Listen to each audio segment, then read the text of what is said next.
Welcome back to Gen 42 Games. Today we're going to look at a great little game that we've got here called Red Panda. It comes in this super dope carry case. Get that sort of neoprene waterproof feeling. It's got the graphics from the game. It continues around to the back. Nice sturdy little zip. Let's just open this up and see what is inside.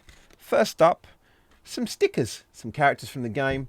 That guy's not from the game, and that guy, I don't know. He's definitely from the game. Stickers. Who don't like stickers? First up, we've got a big stack of kata cards. We'll talk about that in a moment. And then we have an invisibility token. We'll talk about that in a moment. Then we have the instructions for the game, and then the pagoda card. So, let's open these up. Oh, it's always satisfying, isn't it? When you get a new game for the first time, you get to take off all the plastic. Oh. Anyway, you have to live vicariously through me doing it. So you have 50 kata or power or move cards, whatever you want to call it. A kata is a move that you perform as you go through the game. We'll go over that in a little while, but there's 50 of them. So we just deal these out here, get them all on the table. There we are.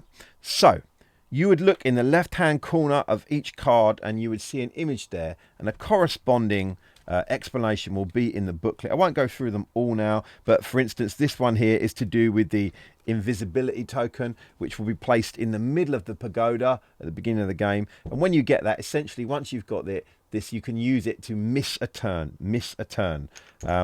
If you were to get this card, for instance, this is the speed card, and it means as soon as you go once, if you lay down this kata, you immediately have to take another card from your top of your deck and go straight away.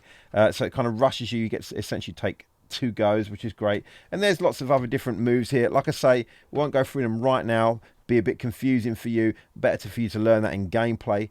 Let's talk about gameplay.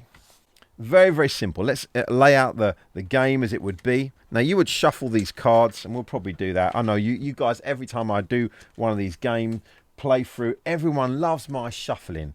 There's something about it. I get emails, I get phone calls. I've had talent scouts just come and say, Rick, can you teach us how to shuffle as magically as you do? And the truth is, you can't. The truth is, there's only one person in God's earth that can shuffle cards so ineptly. Ineptly? I don't know if that's a word. I'm very bad at shuffling, basically, is what I'm saying. But you would shuffle all these cards best you can. And I am really hard to... So there you go. A perfectly shuffled deck, shuffled professionally. You would lay the pagoda tile in the middle of your playing area. You would take the invisibility token as well. You'd lay that in the middle of the pagoda tile. Then, depending on the number of players, you would deal out a specific amount of cards. For players 3 to 5, you're going to give them 10 cards each. If you're playing with 6 players, about 8 cards each. Let's just do that one. Let's imagine there's 3 players. 1, 2. So there you have it. You have let's put that pack aside. You have your 3 players, each have 10 cards. Now, you play this game blind. You don't get to look at your cards unless you play a kata that gives you the power, the ability to look at your cards or glimpse someone. I don't think you can glimpse someone else's card. Maybe I'm crossing games there, but you can definitely play a kata that means you can look at your next card. Just wanted to zoom in here and talk a little bit about your playing area in front of you. It would be good for you to consider having a space you're drawing your cards blindly from, and then 4 spaces around your card. 1, 2, 3, 4. So the maximum amount of spaces you'd ever have at one time around your playing area in front of you is these 4. The blind deck you're pulling from, and then these 4 spaces. Each go in Red Panda, you can either meditate, which is taking a card without looking at it and placing it in one of these 4 spaces, or you can perform a kata. You can only ever have these 4 spaces filled. Once they're full, that's it. No bueno, no more. You're in trouble if anything else comes. So, play carefully. Choose to meditate carefully, because if, as we'll explain in a minute, you make some kata moves on the pagoda tile and they are deemed unoriginal, you could see all 3 of those cards coming over to your area. And if you've filled it all up with meditation, you're in trouble. Back to me. So let's go over some basic gameplay.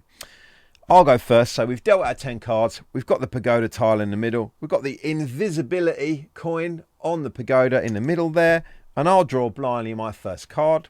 It's a number 9, so I'm going to put it in position 9, and this is a telekinetic card. This means that I can take my next top card and without looking at it, put it at the bottom of someone's pile that I choose, adding to their number of cards and lessening my number of cards. Let's imagine this person is going next. They would pull their card out and they would see that that is a 7. That is a 7, so they would put it over here near the 7. And that is the knowledge card. That little eye there, that is the knowledge card. So this person would then get the chance to look at their top card, sneaky, and find out what it is, what's coming up for them, and gives them a little bit of an advantage. Let's go to this player next. Let's imagine this player decides, you know, I'm just going to meditate. I'm going to fill up one of my spaces. So they would draw a card and place it next to them. Comes to me next. I'm going to draw, I'm not going to meditate. And again, I've got the number 9. And again, exactly the same. It's a telekinetic card. I get to take one of my cards and place it under. I'm going to choose the same guy. I'm going to pick on him and put it at the bottom of his deck. Brilliant for me. I've got no spaces filled yet for meditation. And I've got rid of some. This person goes next. They're going to pull a card out. And here we go. Boom. So this card here, number 10, you can see that on the little dude's, on the little Red Panda's belt. So we're going to find the number 10. This symbol here is the mimicry card. So you can look at any of the cards around here and use their powers for a moment.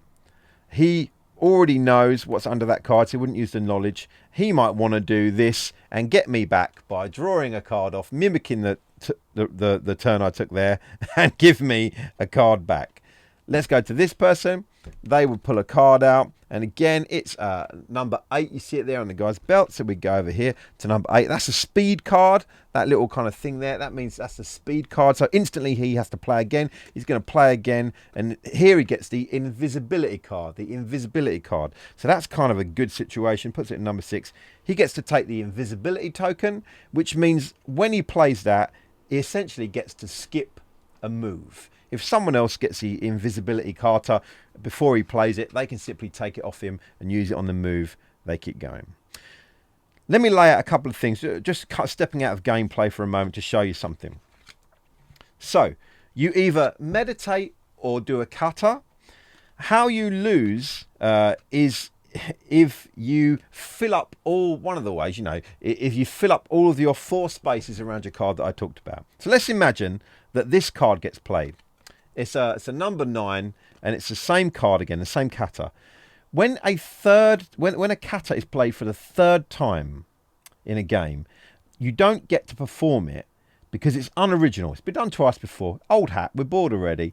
It's been played 3 times. So now myself and this player here would get to decide that, you know, this player played that card. You are unoriginal. That's an unoriginal kata because you got to bring the skills and you're just doing the same old thing.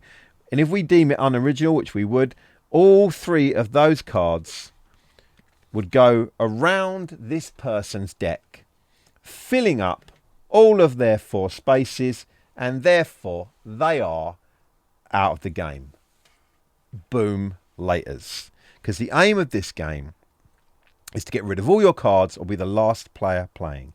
And the strategy is, as you play, deciding whether to blind lay or whether to meditate. You've got to keep track of what cards have been played and where they are. But, you know, very simple, very fast, very speedy. I've probably made it sound more complicated. I have an ability to make simple things sound complicated sometimes, but it really is. Once you get hold of it and understand what all the different katas are, it's very quick, very good fun, bish, bash, bosh. And part of the beauty of this game it is just how transportable it is. Just in this beautiful little case, you know, some games just come in a little tin or something, you know, and the tin can fall open, or they come in a little plastic packet that over time gets beaten up and damaged, and there you can't really kind of play it properly anymore, and you have to keep it in a separate bag, and it's no good. But this thing here, it all just fits neatly and snugly. Put the instructions back in there, neatly and snugly back into this lovely little container. Bish, bash, bosh. This has been Gen 42 Games. This has been Red Panda. Till next time, take care of yourself. Play what you love. Laters.